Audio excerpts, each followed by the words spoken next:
Welcome to Nothing But Dicta, the podcast where everyone has an opinion and you get to hear it. I'm Sahara Tassi. Today we're talking to Dean Ewert about wellness, study tips, and more. Dean Ewert, thank you so much for joining us. As many of us know, you're the Dean of Students, and in that capacity, you oversee everything from academic advising to wellness and cultural programs, but you haven't been in academia for your whole career. You were a partner at Drinker, Biddle, and Reith, where you represented businesses in products liability cases. Why did you make the jump to academia? That's a great question. I did it incrementally. I started teaching what was then legal research and writing here at GW because I really enjoyed writing. I actually have a graduate degree in creative writing as well as a law degree.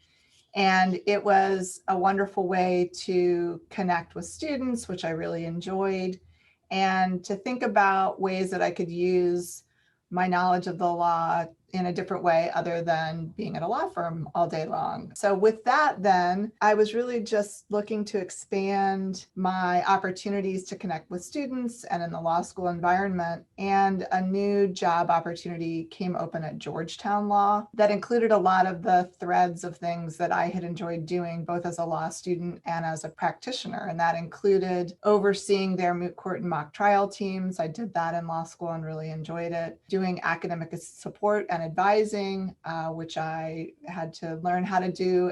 And then also wellness, which has been of interest to me both as a practitioner and certainly once I entered academia.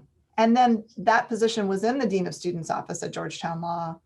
And that ultimately led me to apply for the position of the Dean of Students here back at GW, which I consider my academic home since this is where I started my teaching. Finals are coming up. What advice do you have for law students, especially 1Ls who are going through this for the first time and maybe have less of a community to lean on during these times? Yeah, good question. And I really want to give what I hope is good advice around that. So the first thing I would say about preparing for exams in particular is that a lot of the stress that arises is because students aren't sure whether what they're doing is going to be successful. In other words, am I studying right?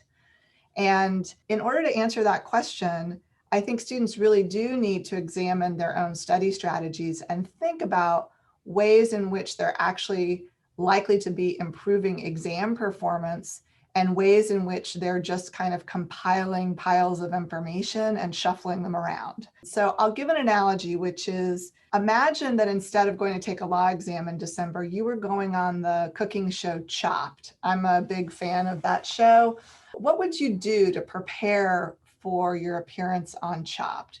Would you spend hours and hours and hours reading recipe books and maybe compiling a bunch of notes about those recipes?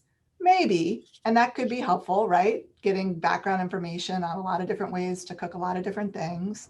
But more importantly than that, or at least as time came close for you to actually be on the show Chopped, you'd probably want to practice the very thing they were going to ask you to do on Chopped, which, if you've seen the show, is give you a bunch of bizarre ingredients and ask you to make the best possible dish.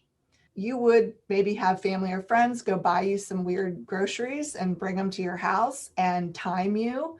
And then you would try to throw together the best dish you could in that limited amount of time with those odd ingredients. I hope you see where this analogy is going, which is students should really be practicing answering questions in the same way they'll be asked to answer questions on their exam, doing it under timed conditions, so that when they get into that exam environment, they're very well prepared. Coming in with a sheaf of recipes or a sheaf of notes on those recipes, probably not going to be as effective. And to extend our analogy, that means coming in with an enormous outline or a sheaf of notes on all the cases you read, probably not that helpful. But having practiced a bunch of times taking exam questions will really set you up to know exactly what your next move is in that go time. So that's tip one, is make sure that your study strategies are effective. And tip two, which is kind of dovetailing with that, is time management, which everybody talks about all the time. But I'm a big proponent of having a detailed calendar, not just of what you're going to study and when, but also of the things that you're going to do to take care of yourself during the study period. So does that include exercise, making a nice meal, not necessarily a chopped meal, hydrating, sleeping as much as possible, and so on? You can put all those things in your calendar with little reminders so that you know that now's the time that I'm supposed to get up from my desk and take a walk for a half hour or whatever the wellness activity might be. And so by using your calendar, not just to manage your study time, but also your non-study time, you can really keep a balance throughout the couple of weeks of exams and hopefully feel like you've got everything you need to push through. So I have two more tips. One is expect to be a little uncomfortable and don't try to erase that feeling. You know, a little bit of anxiety and a little bit of stress can be productive, get you out of bed in the morning, get you a little bit more focused on the material than if you were just studying on an average day. So make sure that you're not confusing positive stress with something that's bad or that you shouldn't be feeling.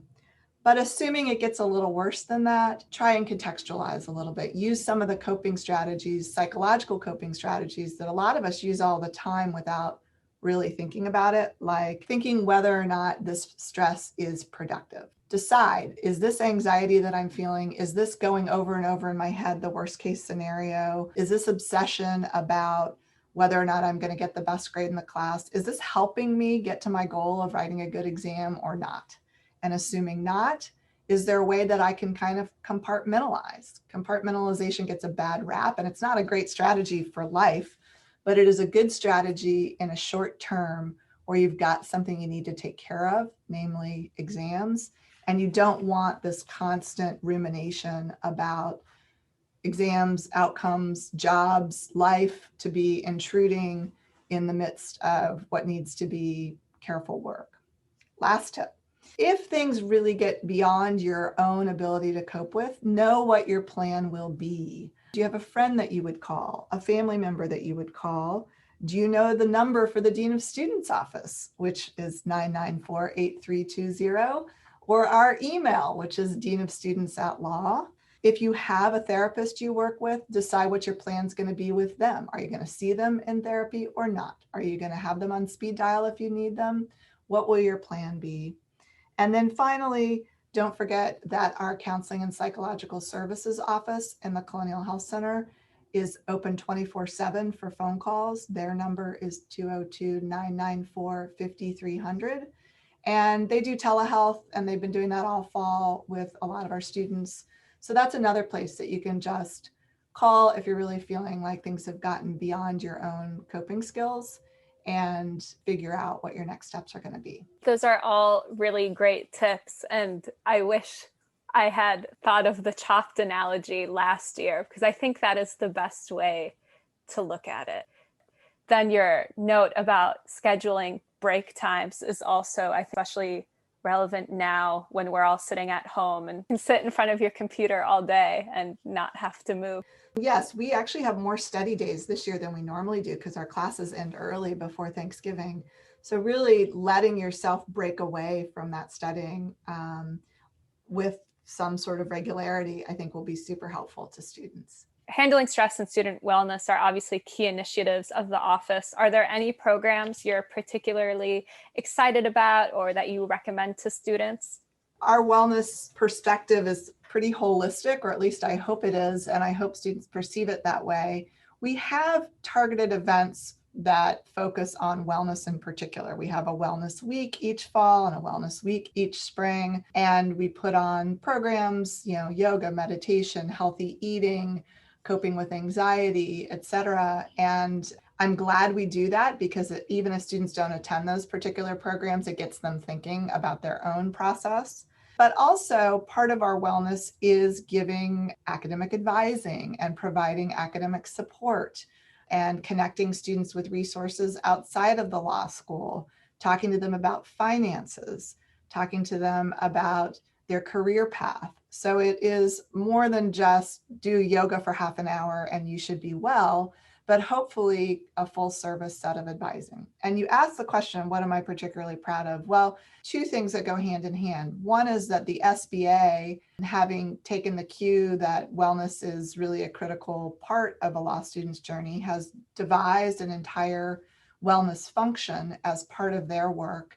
And that branch has been working close with our office to do a lot of things in this remote environment that we might not have thought to do previously, one of which is providing students with licenses for the app Headspace so that they can do some of this wellness activity on their own in a self-guided way so that they can engage on their own time and in their own way. On a different note, you said that you had gotten a master's in writing. Have you had time to write anything recently? Are you working on anything?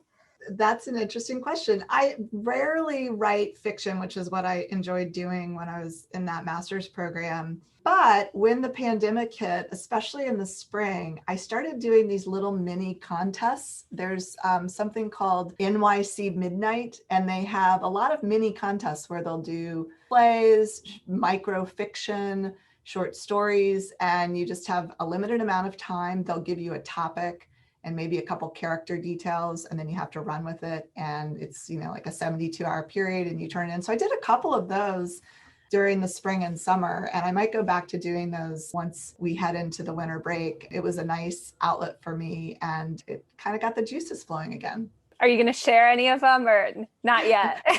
Not ready for prime time, Sahar, but thanks for asking and I will definitely let you know. A final question. What are you most looking forward to post-pandemic?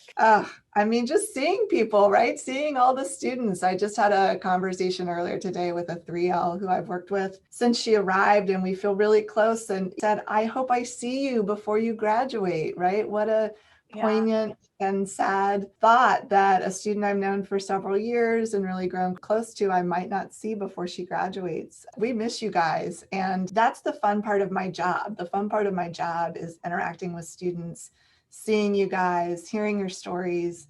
And I've really, really missed that. Thank you so much, Dean Ewert. This is so helpful and calming. Thanks, Sahar. I really appreciate being asked to talk to you today.